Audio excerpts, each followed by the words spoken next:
Welcome to another episode of the Career Buzz podcast brought to you by CDI College. I'm Jennifer Lee, your host, and today we're talking about another exciting program that CDI has to offer, and it's the Social Services Worker Program. We're going to talk all about what is required to get into that program and what kind of opportunities that field can offer you for a great, rewarding career. Today, we're talking to an amazing guy with a great story. His name is Shakeel Khan, and he wears many hats. He is the social services worker, instructor, educator, and program coordinator for one of CDI College's sister schools. So let's get started and learn more about Shakeel's career journey and more about the social services worker program at CDI College. Hey, Shakeel, how are you doing?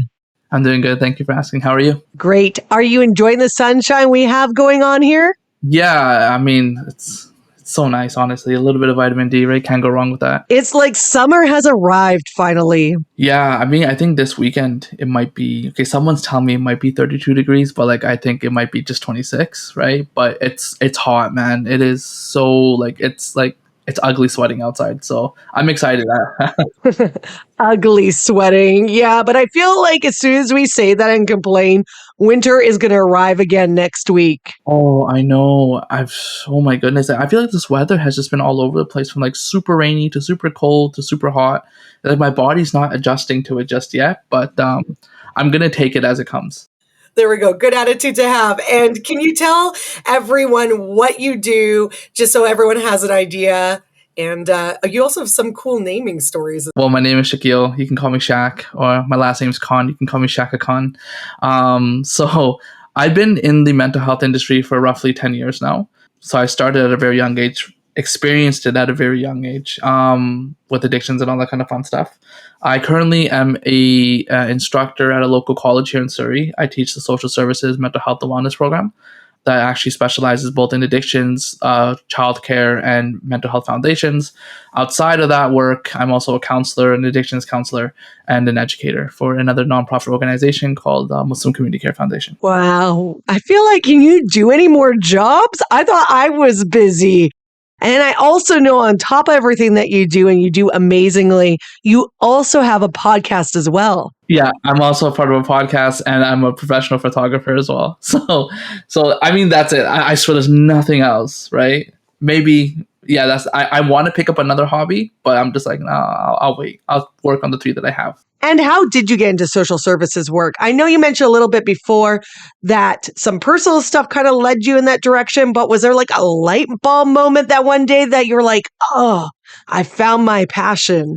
You know what? It's a sad story. I experienced addictions at a very young age. I think my earliest experience with addictions was roughly around the ages of 4, 5, 6, between those 3 years. My father was actually in addictions for most of my life, in and out of addictions. And then I would have like uncles in and out of addictions. And then a lot of just like, domestic abuse in multiple kind of categories in my life.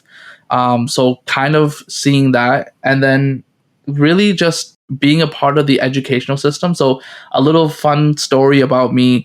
When I was in kindergarten, I was labeled, I remember when I was told to speak in front of the classroom and, do division, right? And put the popsicles, how many popsicles is so-and-so, So I remember standing in front of the students and I couldn't even speak. I didn't even know how to divide. Like till this day, division scares the butt out of me. It's terrible. But long story short, due to that first experience of my isolation from, experiencing, trauma and all that kind of stuff, led me into this whole new realm of going into like the slow learning class. So from grade kindergarten all the way up to grade 11, I was in the slow learning class, clearly misdiagnosed. And so that kind of set off this whole thing where I came from an institution that told me that you're not going to go far if you leave this program. You will fail if you leave this program. And then going home and kind of having to deal with that madness as well, there was really no escape. So I've always had this passion for addictions and mental health. I think that we have the textbook definition of it, But I think there's so much more than just a textbook that we can read. I think that there's a lot to do with the spirituality, the wellness behind it, and all that kind of stuff. So that is when the light bulb kind of just went bang. And I was like, okay, you know what? I am going to go back to school and I'm going to actually do something with my life and not work another dead-end job. So 10 years later, here I am. Oh, actually, like 14 years later, but yeah, 10 years later, here I am. That's amazing. I can totally feel your passion for it. If other people are thinking right now and they're listening to this and they're like, oh, I want to check out the CDI College's social service worker program, do you think it's necessarily important to have a past that is related to anything industry-wise in this job, or can it just be a passion? What do you think makes a great person for this role in this job or other careers in this industry? When I was a clinical youth worker for 6 years, I've never actually, I cannot confidently say that I've been in addiction. So when I would sit with my clients and they would say things to me like, Shaq, like, how could you sit here and talk to me about addictions yet you've never experienced addictions? So then my rebuttal to this was, you're right. I've never experienced addictions. However, do you have a mom? Do you have a brother? Do you have a father? Yes. I can tell you how they feel. And then that's where it kind of turns into this whole, like, you don't necessarily have to come from a place of addictions or physical addictions, lived experience in addictions to kind of do this program. I think that if you genuinely have the passion, the drive, and the compassion in general, and the willingness to want to learn, I think that there's so many opportunities for that, right? It's if we scapegoat it and we say, oh, only people in addictions can do this, then we're kind of pushing away 99% of the other people that could potentially help the 100% that are suffering from this. I agree. And I think that's probably a great skill to have in your toolkit is being a great listener, because I would feel like in this job, you'd really have to listen to what the person is telling you so you're able to help them correctly. I listen too well. I listen too well. Is there such a thing as listening too well? Yeah, I don't know, because like sometimes like I'll listen too well to a point where I'm like, I start second guessing myself. Did I hear that right? Maybe they said that because of this. And a lot of times, like, I have a hard time hating people. I genuinely don't hate people because I'm just like, oh man, because I listen to their stories and then I can see the behaviors as to why they might be aggressive. And then I put the compassion there and the empathy. And I'm just like, man, like, I get it why you're so aggressive. I understand why you may have this view of this world, right?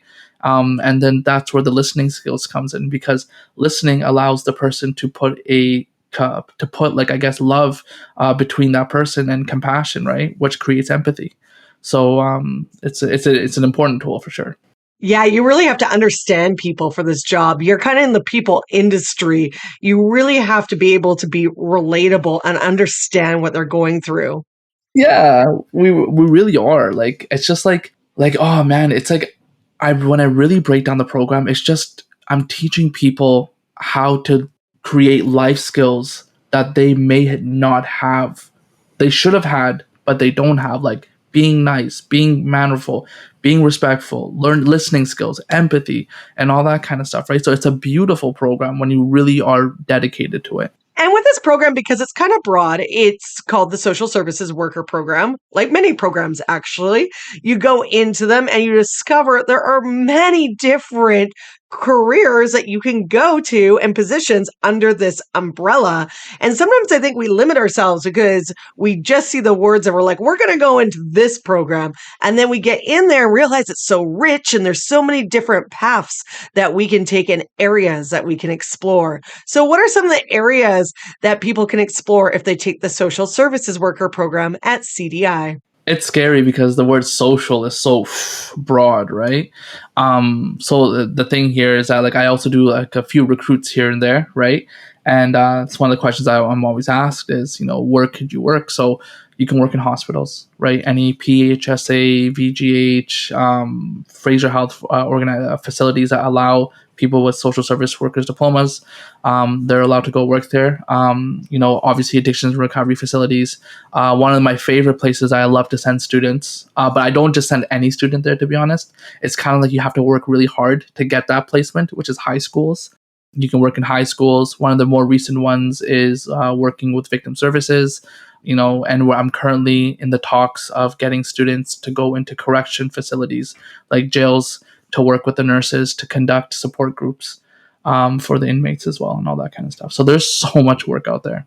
I was actually just going to ask you about corrections, and then you answered me because I felt that would probably be another industry that you could go into under this umbrella. And I know some nurse friends that have worked in certain prisons and things like that. So I feel like there would be a lot of value from someone in your position in corrections as well. So you talk about the different jobs that you can get, but what are some of the typical duties that you do and maybe some of the challenges that you have to address? Yeah, I think one of the typical duties that we have to do, especially when it's like entry level, like we'll look at the entry level and then make our way up. But with the entry level, it's kind of just like meeting the clients where they're at. So there's not a lot of like the first challenge is that you're not going to change people. That's the biggest challenge. And a lot of students, I tell them, I'm like, listen, man, you're not Michael Jordan. It's not going to happen. You know what I mean? You don't go into the industry thinking that you're the all-star, right? So kind of understanding that like you are not going to be the reason. You may not save this entire industry. You could potentially save someone, right? So that kind of takes them away from burnout. But one of the typical duties that we do is a lot of caseworking. Oh my goodness, so much paperwork. It's it's like it's like astronomically crazy, because all the time you're talking, listening, note taking, talking, listening, note taking, putting it into the computer, and just like it gets kind of overwhelming after a while, especially if you have like 5 to 10 clients. So there is a lot of paperwork that is involved in this industry, a lot of talking, and this is something that I tell students all the time: is that you guys really need to get out of your comfort zone. This is like this job is not, or this industry, sorry, is not a job where you sit behind a desk and then you just hand out a piece of paper and say fill it out. Like this job is all about building a bridge that is broken. And one of the things that I tell my students, and I even tell my loved ones, is that we are dealing with a vulnerable sector of people who have been rejected from society. It is your responsibility to be that bridge.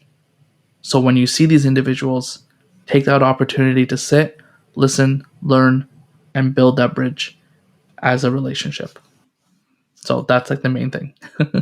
That's a beautiful way of putting it. And I know during COVID, you probably dealt with a lot of different challenges in this area because obviously mental health was becoming more prevalent during COVID and we're becoming more aware of it. Do you find that it kind of deterred people from going in this line of work, or do you think this career offered more opportunities and more people wanted to take part in this industry?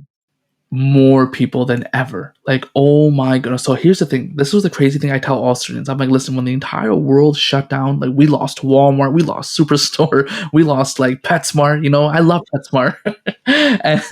And all these places that they just kind of just crumbled. We saw an entire economy just collapse in front of us.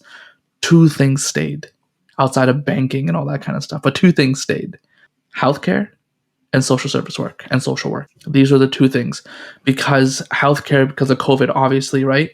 However, in social service work and mental health work, people's mental health were rising, and the stats show that like people were just so paranoid, anxiety ridden because of like, Corona, right?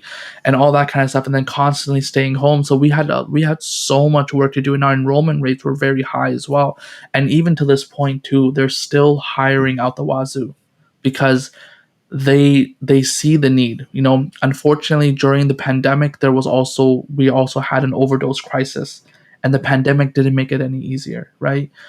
So with all that kind of accumulated together, our workload didn't diminish by any means. If anything, it just kind of expanded in different kind of ways. But like I said, I'm very grateful because it kept me employed. And it's still keeping me employed. So through the downfall, I still find the silver lining in it. It's just so interesting during COVID because we think about the nurses and the doctors, and obviously they're there and they're very important and they're on the front lines and they're fighting the disease. And then there's you and your team, and you're helping people as well because people are going through burnout. And some people are displaying signs of mental health that maybe they never have before. So, what you do, it's really important because even as we try to live with COVID, what you and what you're teaching all your students that you're taking under your wing is just so important. And it's lovely to have people that are so passionate about roles like yours, like yourself. So, that being said, what are some types of courses that students would see if they joined a program like this? So we have courses specifically based around like pharmacology. One of the ones I just finished right now about different kind of drugs, different kind of medications. One of my favorite courses is relapse prevention, right? And one of the ways that I like to express relapse or explain relapse is not through a like you're relapsing to drugs, but relapsing into behaviors, because addiction isn't just a chemical thing, it's also a behavior kind of thing as well, process addictions, right? So I really talk about how we relapse into kind of bad behaviors like unhealthy eating habits. For me, one of my worst unhealthy eating habits is I tend to eat like cereal at 4 o'clock in the morning just to stress eat because I'm not done working, so I'm just eating cinnamon toast, right?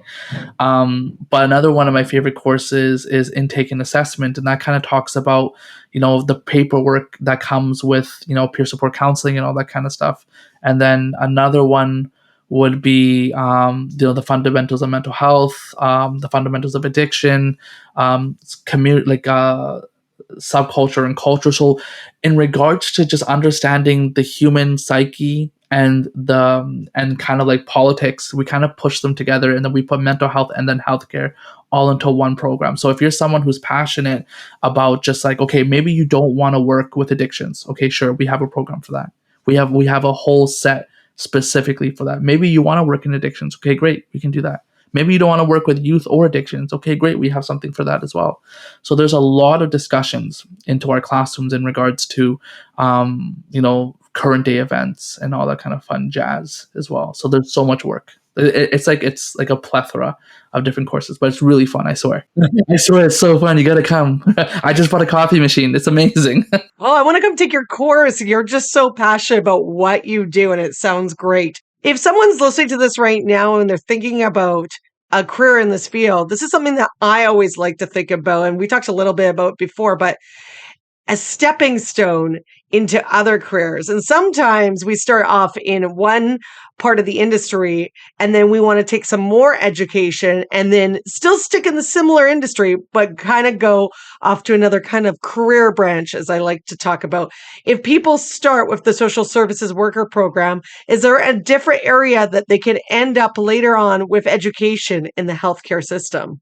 Yeah, most definitely. And that's the thing, is that like obviously we're preparing students for a career, right?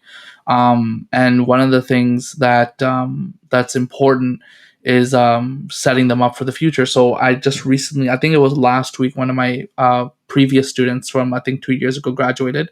She messaged me. She's just like, "Guess what?" I'm like, "What?" She's just like, "After 2 years of working in the industry, or after a year working in the industry, I'm now creating my own programs, and I'm also facilitating them, and I'm also being offered to be a manager at this facility within 1 year."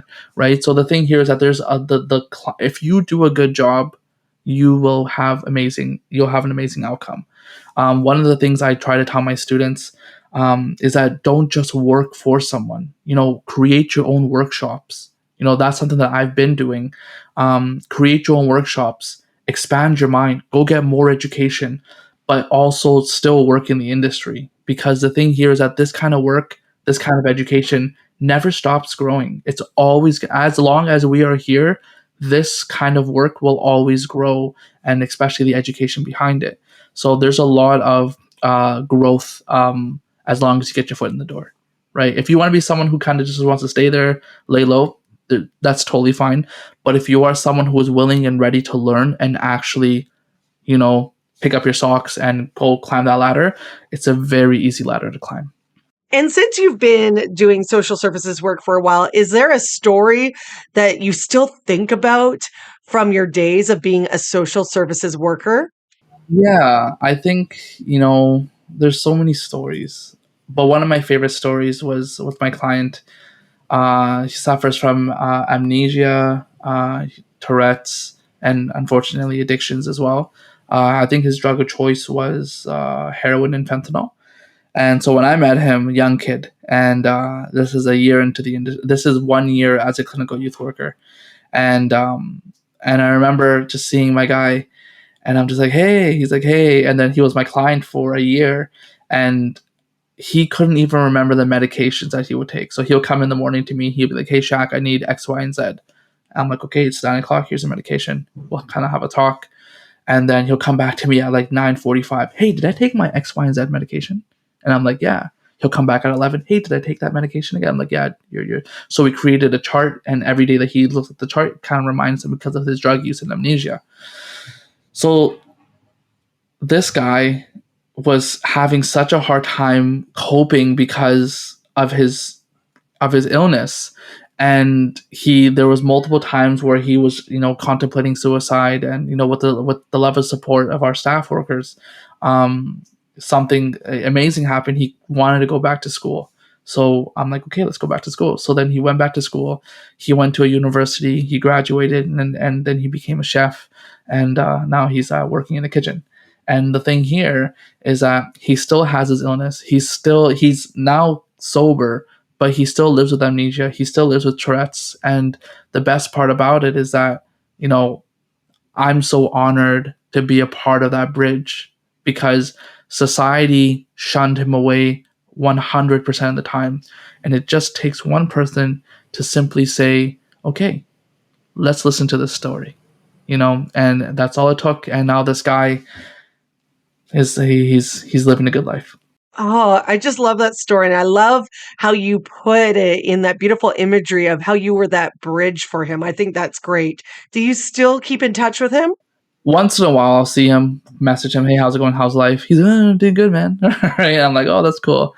But yeah, it's like I said, it's one of those things, and I'm still constantly like counseling with my other clients as well. So like, there's always like success stories, but the thing here, the unfortunate reality, there will be heartbreaking stories as well. And that's one thing that if I could really convey to students who are looking into this program, is that like, be ready to hear some stories, man.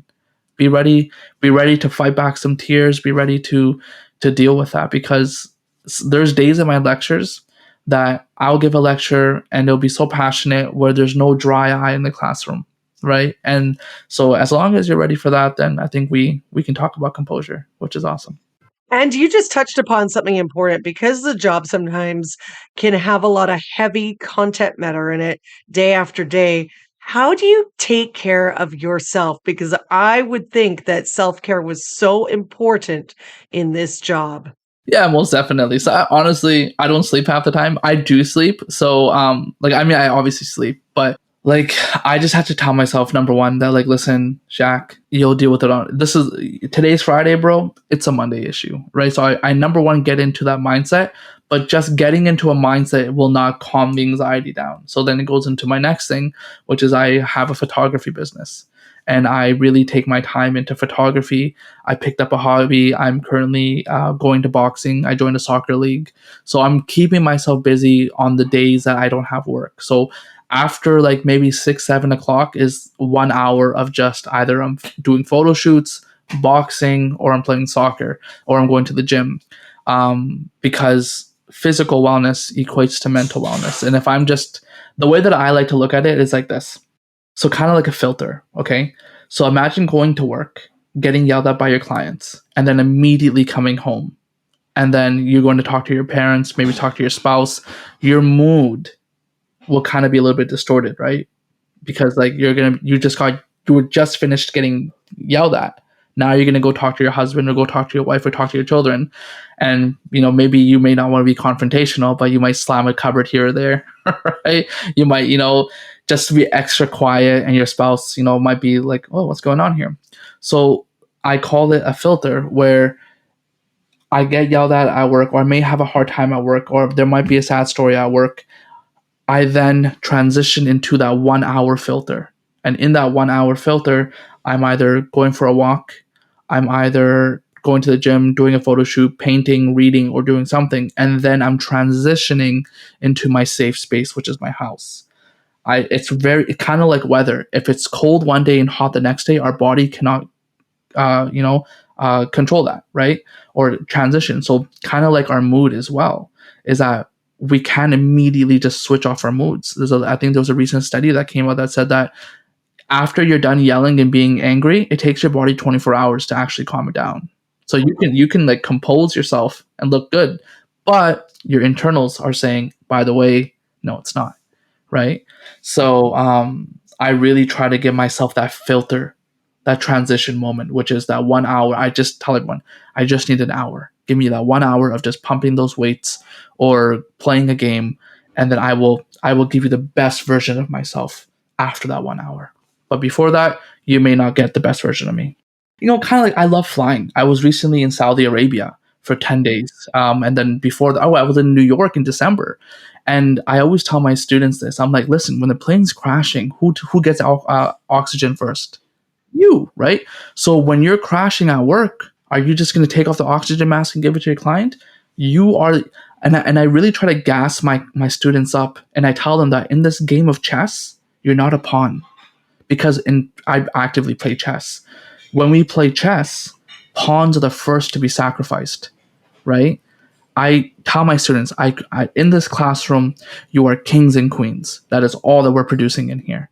So I remind them that a king can only be as good as long as he is good, or as long as she is good. But if you're not taking care of yourself, say goodbye to the entire kingdom. You're just a beautiful soul, and I'm learning so much from you. I want to take your course. I know I mentioned that already, but you're just so inspiring. Another question I have about the industry is, because every industry has misconceptions. What are some of the misconceptions about being a social services worker? That we're enabling behaviors. And I come from a Desi Pakistani community. Like when I told my mom, I'm like, hey, mom, I want to get into mental health work. Where's the money in that? Why don't you want to go into trades, right? I did go into trades. I can legally paint cars for a living. I just don't do it because I don't like it. But when I tell my family I want to get into mental health work, immediately they're just like, well, they did this to themselves, so why do you want to help them? And that's the biggest problem, is that people look at a homeless person and they'll say, well, you did this to yourself, so why do I need to help you? I say, if you were to give yourself that time to listen to their story, you would understand why that bridge is broken. See, the thing here, Jennifer, is that we have this misconception that addictions is a choice or addictions is a disease. I believe that addictions is an attempt to soothe a pain that has never been dealt with, to soothe a wound that has never been dealt with. So in my classroom, I'm talking to my students. I say, I don't care what drugs you're using, whether it's crack, meth, fent, heroin, down, up, side, smack, whatever it is. That is to the client, that is what brings them ease. In this classroom, we're going to talk about what caused the destruction. And so what happens here is, when we understand that that person that we're potentially counseling or talking to or speaking with may be a victim of rape, may be a victim of molestation, may be a victim of X, Y, and Z. So the moment that we put that story onto these clients, or they tell us the story, empathy is built. But when we just say, oh, well, you did this to yourself, and we don't say anything else, that bridge, gone. Right? So that's one thing that I really, really, really try to tell my students, is that every person outside of this classroom is a potential victim of something. And there's a little experiment I did in my class. I told my students, this is I think 2 years ago, right? This is before the pandemic, or 3 years ago. I told everyone, on Tuesday's class, please come to class on time, but bring a blindfold. Okay. So everyone comes to class, they bring a blindfold. They're like, dude, what are you doing? I'm like, okay, everyone sit down, turn the lights off, put the blindfold around your head, make sure your eyes are completely covered, but you are not allowed to see. So I made sure I was putting fingers in front of people, like, can you see? Like, no, okay, cool. So I got everyone to put the blindfolds on. Mind you, this was like 30 to like 20 to 30 students just sitting in front of me, kind of like a blindfold experiment. If anyone would have walked by, they would have been like, what are you doing to these students? But I told them, put the blindfold on, sit down, and just face the board and just listen to my voice. If you feel comfortable, just put your hand up, okay? How many? And I said to everyone, stay quiet, listen. How many of you have been victims of abuse? Put your hands up. Hands went up. How many of you wish your parents would have been more present? Hands went up. How many of you are currently happy? Hands went up. How many of you feel terrible? Hands went up. And so what happened here was, when everything was said and done, I asked one last question, which was, how many of you have been victims of pain, violence, and domestic abuse? All the hands went up. I told everyone, keep your hands up, take off your blindfold, and said, look around you. And everyone was kind of like, what the hell? We have this identity that we think that we know people based off of, okay, well, you're Jennifer, the podcaster, but I don't know your story. I'm going to treat you as a podcaster. You're going to treat me as your interviewer or interviewee. I'm going to treat that person as my student, because that's the label that society and we have put onto people. But sometimes in life, it's important to peel that label back and see the pain that some people are carrying with them. And there's so much beauty behind the pain, because the meaning of pain is an opportunity for love to grow. And that's what we try to do with our class. You wrapped it up so perfectly. I just think you're an amazing person, and I truly mean that. I think you're inspirational, and I love it when people go into the right career for themselves and you can just feel their passion. You exude your passion. I can see why your students love taking your course, because you can tell you truly love teaching the material. And that's why I have no doubt that a lot of the students that come and get taught by you, we're going to have a great crop of people in this industry. So thank you. Of course, if you are interested after listening to this and feel very inspired, like I do, from our guest, Shakeel Khan, you have to go to check out all the amazing programs that CDI College has to offer, including the social services worker program like we heard about today. All you have to do is go to cdicollege.ca. And that has been another episode of the Career Buzz podcast. Thank you for joining us today. Thank you so much.